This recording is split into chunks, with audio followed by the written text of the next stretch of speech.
This news is funded by viewers like you. Please support our work at democracynow.org/give. This is Democracy Now!, democracynow.org, The War and Peace Report. I'm Amy Goodman.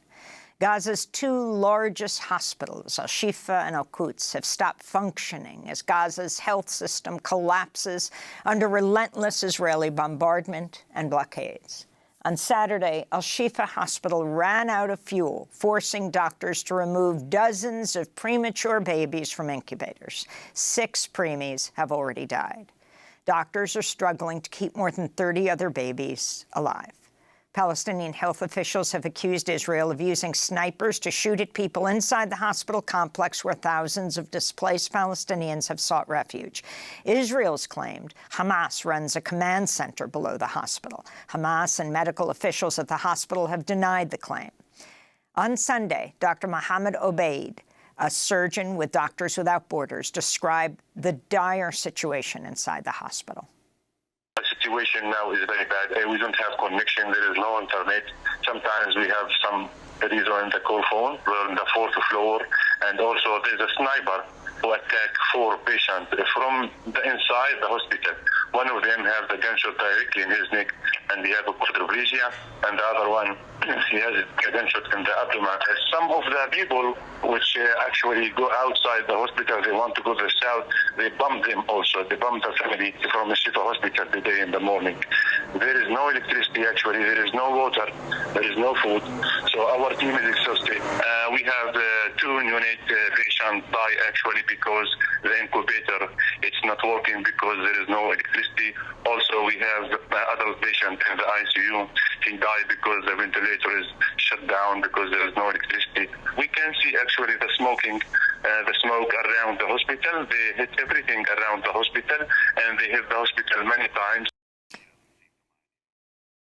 That was Dr. Mohammed Obeid, a surgeon with MSF, Doctors Without Borders, inside the Al-Shifa hospital. On Sunday, Democracy Now! Reached another doctor in Gaza City, Dr. Fadel Naim. We at Al-Ahli Arab Hospital, the Baptist Hospital, are the only functioning hospital in the Gaza City. All the injured people and other people like people with hypertension or diabetes mellitus or diarrhea or asthma or children with dehydration, cancer patients, patients with kidney failure who need dialysis, pregnant women, and other cases are coming to our hospital because they have no other possibility to go to other hospitals. The other hospitals are surrounded by the Israeli tankers, like the biggest hospital in Gaza, Shifa Hospital, and Nasser Pediatric Hospital. Some of the angio hospitals are closed because of the shortage in foil and equipment. Since yesterday, we received more than 300 to 400 injured people and tens of other people who had other health problems. We had to do some surgical interventions in the corridors and on the courtyard because of the shortage of anesthesia, drugs.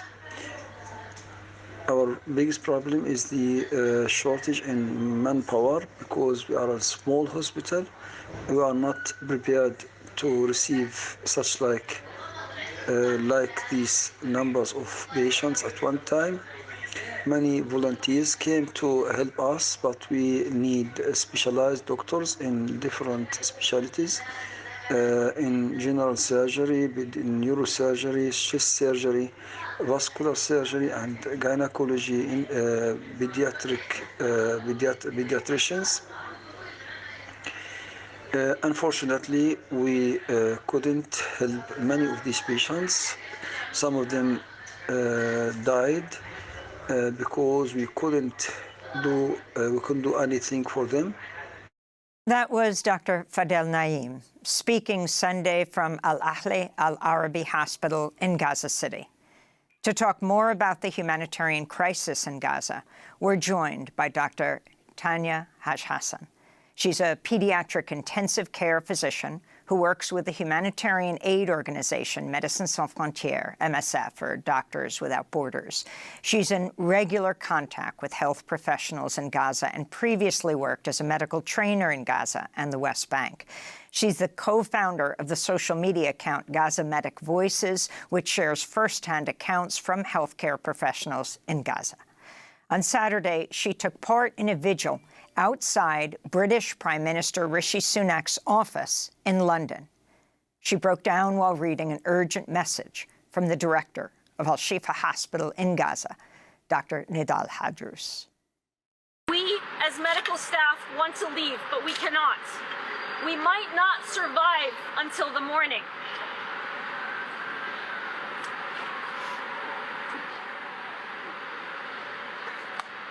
Dr. Hassan breaks down as she tries to read a statement from the doctor in Gaza. She sits down, she covers her eyes. Her colleagues, also in blue hospital gear, put their arms on her. We might not survive till the morning. We don't want to be killed here, just only because we remained committed to our patients and our medical profession. I am calling for help urgently. Please do whatever you can through your government or the international,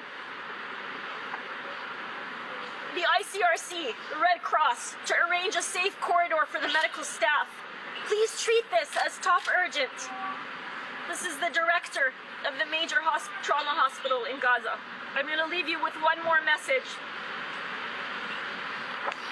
To bomb a hospital means to terrify sleeping patients, to break windows over their heads, to make the walls tip onto their bodies, to rip out ventilators and burn oxygen tanks, to ruin equipment that can help human millions of times.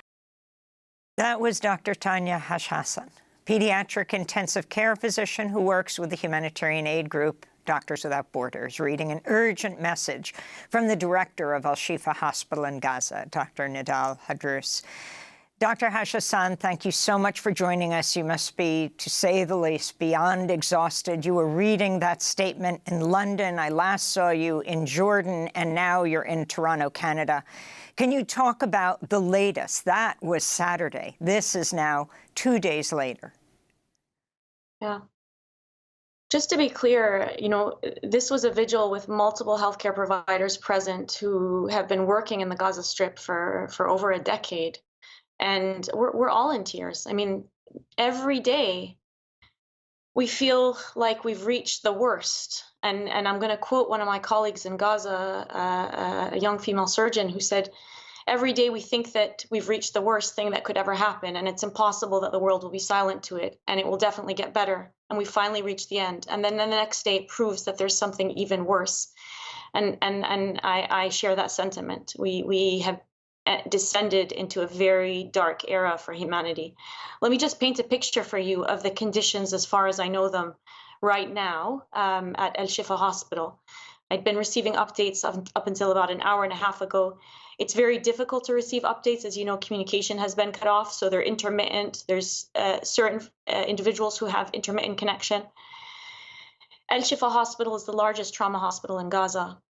It is under complete siege. It has been come under a direct attack by Israeli forces for over a week now. The medical staff, including Médecins Sans Frontières, MSF staff, are physically in the hospital at the moment. There are patients there in critical condition, hundreds of patients, and there are thousands of internally displaced individuals who are still inside that hospital, completely under siege, surrounded by Israeli tanks. They have no access to food. They're surviving on minimal dates and biscuits that are left in the hospital. They have no access to water. They describe being very thirsty. And as you know, they have no access to electricity. after the fuel supply was cut off, the electricity supply was cut off, and more recently the solar panels were bombed. They describe over 100 bodies lying on the ground, decomposing, dead bodies that they cannot bury. This is after having to dig mass graves in the garden of the hospital. The morgues cannot be cooled to preserve the bodies. As you know, there's no electricity. So they're decomposing. The intensive care unit was targeted twice in the last 24 hours. There are 28 patients there. 2 of them have passed away over the course of the evening. These are the adult patients. They have no access to oxygen. Dialysis patients who require electricity to run the dialysis machines because they have kidney failure do not have access to those dialysis machines. I can describe to you in detail what death will look like for these patients. Toxins will develop in their bloodstream. They will become overloaded with fluid because they cannot pee it out. They cannot pee the toxins out either.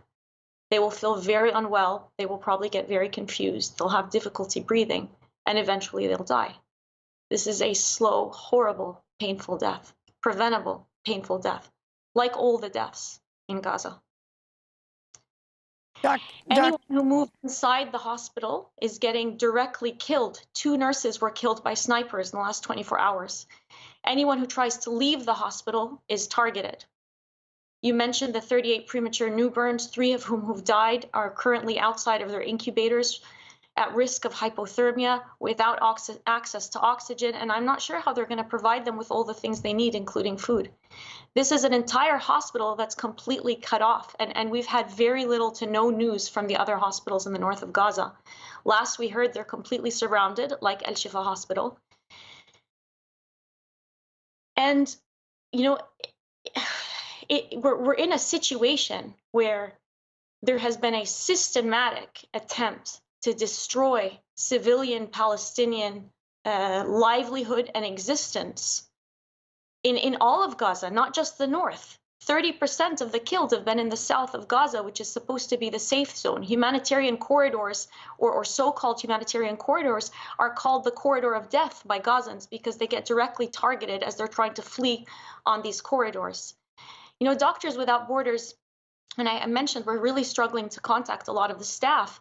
One of my colleagues who I know at El Shifa said, we are sure we are alone now. No one hears us. We are alone. MSF was established, one of the main principles of MSF's establishment by journalists and doctors decades ago was to provide testimony, this concept of témoignage, which means bearing witness, to provide testimony, to bear witness on these sorts of atrocities that are not exposed, and to relieve the suffering of those who experience them. And we're in a situation where we can't do either of those things. One of our MSF staff who is staying in Gaza City, but not physically in the hospital at the moment, said there are dead people on the streets. I'm going to read his quote. There are dead people on the streets. We see people being shot at. We can see injured people. We can hear them crying for help, but we cannot do anything. It is too dangerous to go outside. Ambulances cannot reach the wounded. You mentioned Dr. Hammam Alul earlier, who was on your program a couple days ago, describing how he had refused to leave the hospital and desert his patients. I knew Dr. Hammam. He was a beacon of light. He's a gift to the world of medicine and his patients. He was a brilliant nephrologist, was one of the most highly trained doctors in Gaza. He was transforming the care of patients with chronic renal disease, the same patients that I told you are now subject to a slow and horrifying death. He spent a decade learning how to serve his people. He also has a very young family. He was killed in his wife's home along with his father. His father, his father-in-law, and his brother-in-law. His young children and the rest under the rubble at the moment, and they've been calling out to the Red Cross to try and help evacuate, and the Red Cross cannot reach them for all the reasons that I mentioned. You know, I can't believe that I'm having to say this, but healthcare providers, healthcare facilities, civilians have to be protected. Democracy Now! Is funded by viewers like you. Please give today at democracynow.org/give.